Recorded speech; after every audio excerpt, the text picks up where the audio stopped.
रहीम शुरू अल्लाह पाक के बाबर का नाम से दिनों के हाल खूब जानता है। Welcome to train type 699।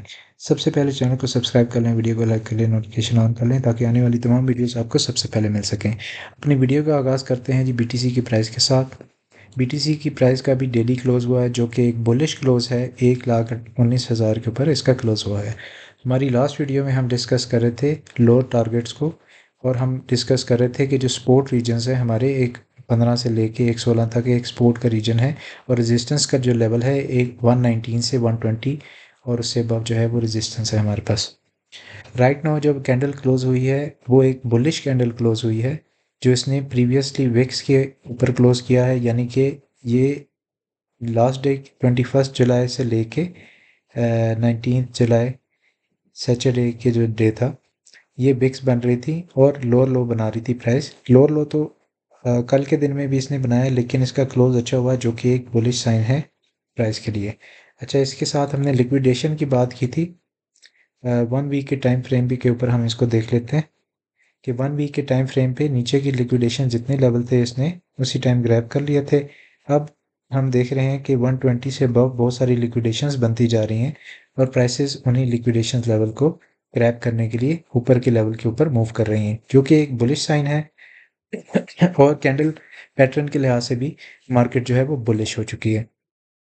इसी तरह हम सोलाना की जो बात कर रहे थे, सोलाना की जो एंट्री थी हमारे पास। अच्छा, इस पॉइंट के ऊपर मैंने आपको बताया था कि प्राइसेस आर बुलिश और ये ब्रेकआउट है, और यहाँ से प्राइसेस जो हैं वो अपर रीजन में जाएंगी, और हमारा जो टारगेट है 230, 229, 230, ये वाली रेजिस्टेंस जो है इसके टारगेट किया हमने। राइट नाउ आज के डे में इसने 205 से ऊपर क्लोज किया, यानी कि इस रेजिस्टेंस को इसने ब्रेक कर दिया। डेली क्लोज ऊपर देने का मकसद ये होता है कि जो प्रीवियस जो आपकी रेजिस्टेंस थी उसको इसने क्लोज कर दिया है। राइट नाउ हमारे पास जो सपोर्ट का रीजन है वो ये है। अगर हम इससे नीचे की बात करते हैं तो अगर कोई लिक्विडेशन ग्रैब होता है तो हमारे पास 199 टू 200 तक एक स्ट्रॉन्ग सपोर्ट मौजूद है।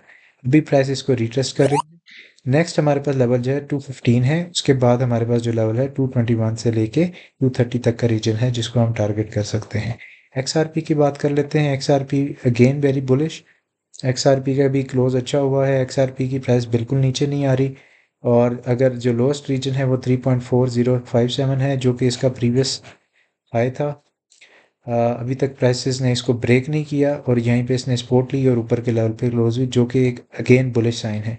यूनी की बात करें तो यूनी ने इस लाइन के ऊपर सपोर्ट ली 0.382, जो फिबोनाची रिट्रेसमेंट लेवल है।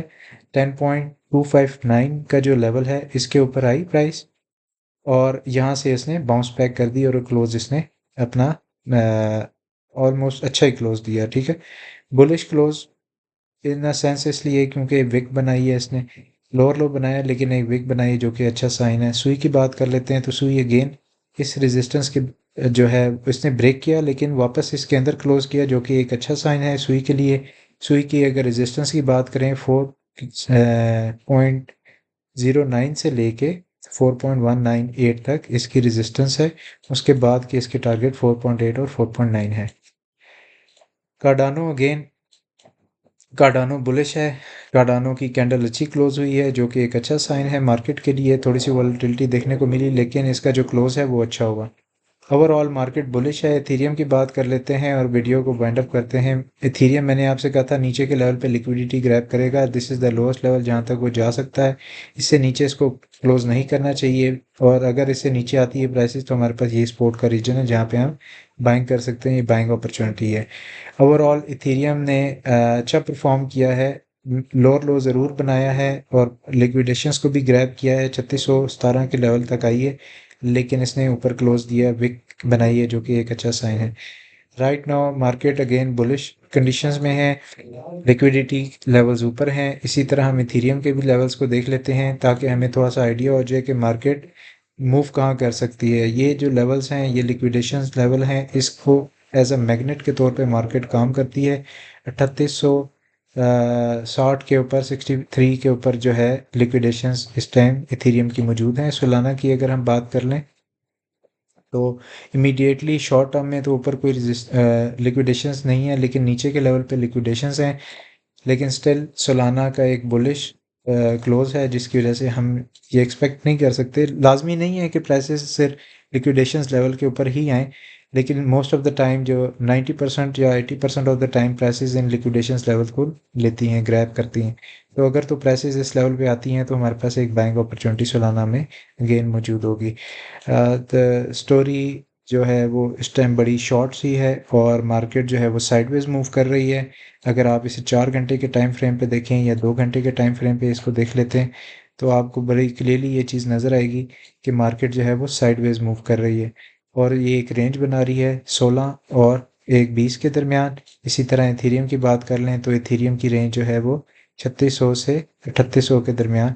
नीचे के लेवल ये है, ऊपर का लेवल ये है, इससे ऊपर लिक्विडेशंस हैं। तो एक्सपेक्टेड यही है कि आज और कल इस वीक में इन प्राइसेस ये लेवल ब्रेकआउट करेगी और ऊपर के लेवल पे प्राइसेस चली जाएंगी। और अगर नीचे जाती हैं तो हमारे पास ये सपोर्ट के रीजन है। XRP अगेन बुलिश है और साइडवेज मूव कर रहा है। यूनी की अगर बात करें तो वो भी साइडवेज मूव कर रहा है। और उसके बाद सुई की बात करें तो सुई भी साइडवेज मूव कर रहा है। थोड़ा सा वॉलेटाइल है क्योंकि छोटे एसेट हैं, वॉलेटाइल होते हैं। बड़े एसेट जो हैं वो ज़्यादा वॉलेटाइल नहीं होते, वो कम रेंज में मूव करते हैं। जो छोटे एसेट होते हैं वो थोड़ी सी बड़ी रेंज में मूव करते हैं।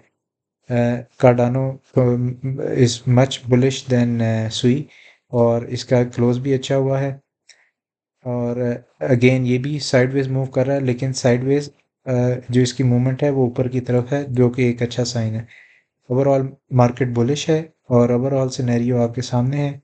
और वी आर वेटिंग के थोड़ा सा लिक्विडेशन ग्रैब अगर दोबारा आता है तो हम दोबारा से इधर से वो पोजीशन ओपन कर सकें। अदरवाइज जो है 3 डे के टाइम फ्रेम पे BTC को भी देख लेते हैं। हाँ, ओवरऑल कोई लिक्विडेशन लेवल नहीं है। एक चीज़, एक सिनेरियो प्ले हो सकता है जिसके ऊपर सबकी नज़र भी है कि मार्केट में मेजॉरिटी ऑफ द ट्रेडर जो है वो लॉन्ग है। 70 to 80% ऑफ द ट्रेडर जो है वो लॉन्ग है।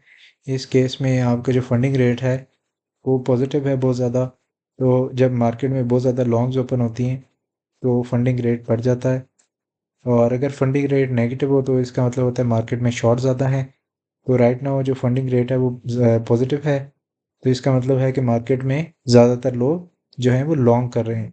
तो जब इस तरह की सिचुएशन होती है तो मार्केट में लॉन्ग्स को क्लोज करने के लिए मार्केट थोड़ी सी वॉलेटाइल हो सकती है और जो लॉन्ग्स हैं उनको क्लोज करने के लिए मार्केट थोड़ी सी नीचे के लेवल पे जा सकती है। अगर इस तरह की सिचुएशन होती है तो हमारे पास बाइंग की अपॉर्चुनिटीज़ बन सकती हैं।